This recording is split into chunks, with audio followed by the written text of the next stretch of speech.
Колешке Георгиевска, кога ви одговараше, реагиравте зашто зборував за јавниот сектор, ама кога не ви одговараше да се зборува за приватниот сектор, тогаш вие самата цела дискусија ја префрливте на јавниот сектор. Со еден збор каша попара, колешке. Каша попара. Значи, некои терминологии, не знам какви се не измисливте, реален сектор, приватен сектор, јавен сектор. Јавниот сектор го споменав за да ве подсетам дека ветивте и на Сојузот на синдикати на Македонија, дека ќе има покачување од 15% на плати и го поврзав со амандман кој што е на предлог на Конфедерација на слободни синдикати, а се однесува на приватниот сектор. Ниту едниот, ниту другиот со вас функционира. И доста веќе со терминологија системски решенија, сега не е време, системско ова, системско она. Кога ќе спомнеме некој индекс, показател, кревате раменици, викате доста со тие. Па кој индекс да ви се спомене, вапш не ви одговара. Ако го спомнеме на индексот на мизерија, тој не бил точен, бил од ВМРО ДПМН. Ако споменам индекс, официјален податок за тоа колку оваа држава вложува во стартап компании, и тоа нема да ви одговара. Ако ви споменам кои големи компании приватни затворија во ваше време, нема да ви одговара.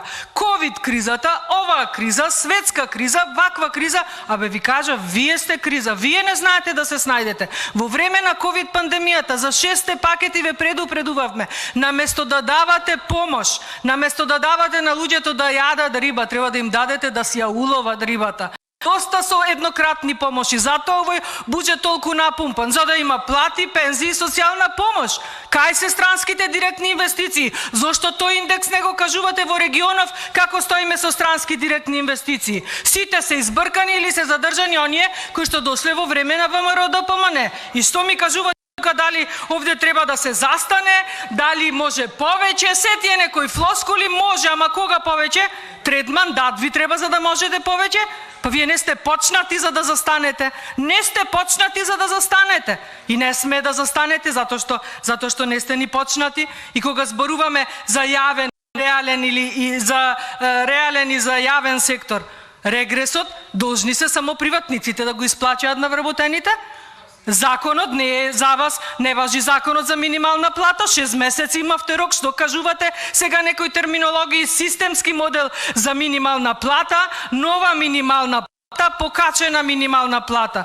Ама со ваше воработење сите ќе примаат минимална плата. Тоа треба да им го кажете на граѓаните. Доста се со терминологии. Систематизација, системско решение, ова, она. Сите ќе земаат минимална плата со оваа неспособна власт. И тоа е заклучокот. И конечно, писмото што ви го прочитав од Конфедерацијата на слободни синдикати беше интегрално испратено до сите. Вие имате должност на нив да им одговарате, а не мене да ми фаќате забелешки дали зборувам за јавен или за реален сектор. Многу добро знаете зашто зборувам јасно. Исти ви аршинот кон сите. Ниво 0, минималец за сите, толку.